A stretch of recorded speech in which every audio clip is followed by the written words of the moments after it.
This summer, I decided that I wanted to upgrade my outdoor seating area. This was the vibe I was going for, but I really wasn't excited about this price tag associated with it. So I decided to DIY it and build it myself. This video, I'm going to show you how I built the couch.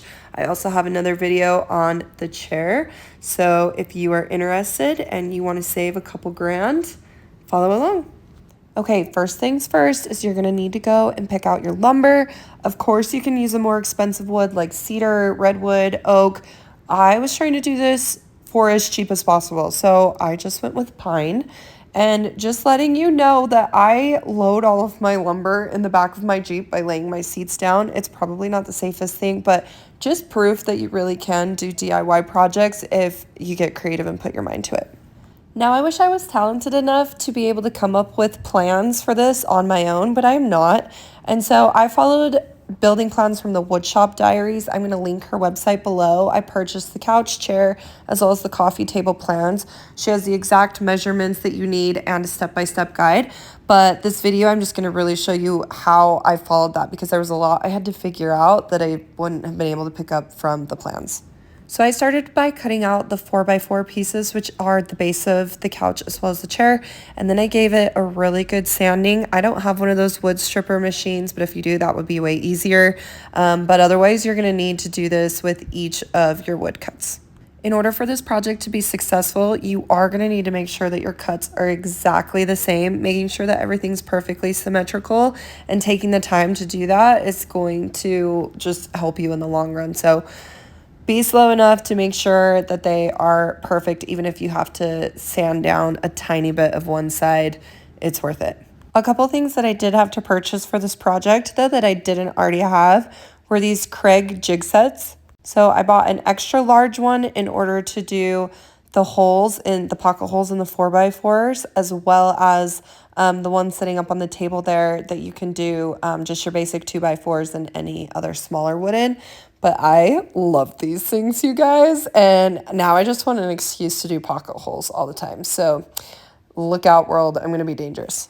Okay, but going back to the project, once you have all your pieces cut out, everything sanded exactly the same, then you're gonna do extra large pocket holes in the very bottom piece, which actually ends up being the armrest of the couch. After quite a bit of trial and error on this project, I figured out that the easiest way and the best way to do this is to allow the wood glue to dry. And just FYI, a little bit of wood glue goes a long ways. But allowing the pieces to dry together makes it so that it's super easy to put those 4-inch pocket hole wood screws in. My first chair I built, I didn't use wood glue at all, and I just don't think that it turned out near as well as the one where I did use wood glue. But I also learned to allow the wood glue to dry first, because on some of this, I put the wood glue on and then I just immediately put the pocket hole screws in, and it makes it so the wood pieces are pretty wiggly.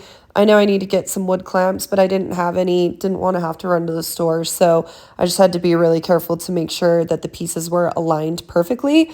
But so much easier just to allow it to dry. It's nice and secure, and then you just fully secure it with those pocket hole screws. Now that you have the legs built, it's time to build the inside portion of the leg, and I would argue that this is one of the most difficult pieces in the project because you miter it at a 4-degree and a 24-degree angle in order to be able to fit it on the inside of that, and it's really important that both sides are exactly the same because that's what you're going to hook the bench slats to. I also forgot to mention that you will need to do regular size pocket holes in the 2x4, and you'll need to do this for the bench slats as well. That is why I love this Craig set that I bought. You just hook it in and then go ahead and drill your holes, pop it out, and you're good to go. So I'm going to be making all sorts of things with this jig set. Once those inside pieces have dried with the wood glue, then I used 2.5-inch pocket hole outdoor wood screws, and we are moving on to the backs of the couch. This is another important part of the project, to make sure that they are exactly the same on each side, because that is what your back supports are going to secure into. I got both sections where I wanted them to be, and then I allowed the wood glue to dry before securing them all the way. This is just a good video reference to show kind of what you want to shoot for, making sure that the angle is exactly the same on both sides of the couch. In order to secure this correctly, I went ahead and drilled some pilot holes, and then I used 4.5-inch regular wood screws to secure the back post of each side of the couch. And then one final thing that you have to do for each side is to do a 2x2, and you want to make sure that you are able to fit a 2x4 because that is what the back slats that you lean against are going to secure into. I used a small drill bit in order to do a pilot hole in 3 different sections, and then just secured these by using a 2.5-inch wood screw. Okay, we are moving on to the center support section of the couch. This portion is pretty easy. We just need 2 2x4 sections with pocket holes, and then we secure those into a piece of the 4x4. This piece is going to be the bottom front section of the couch. Because the 2x4 sections are kind of long, it was a little awkward to secure with the pocket screws. I had to put a little body weight into it just to make sure that it squared up perfectly, but got her done. And now it is time to start securing both of the arms onto this couch. So for this section, I used some of my patio chairs in order to prop up both of the legs of the couch. And then I set the middle section down so that I could hook one end in before hooking the other one in. Ideally, you would be building this on a pretty flat surface. This is just the best that I can do. So I used my level to make sure that I was putting both pieces on accurately. But if you built them symmetrically, then you should be able to mark where you're putting it on in the chair, and it's going to take care of itself as far as being level. Now that the couch is really taking shape, this piece is super easy. You just secure a 2x4 with pocket hole screws into the very back.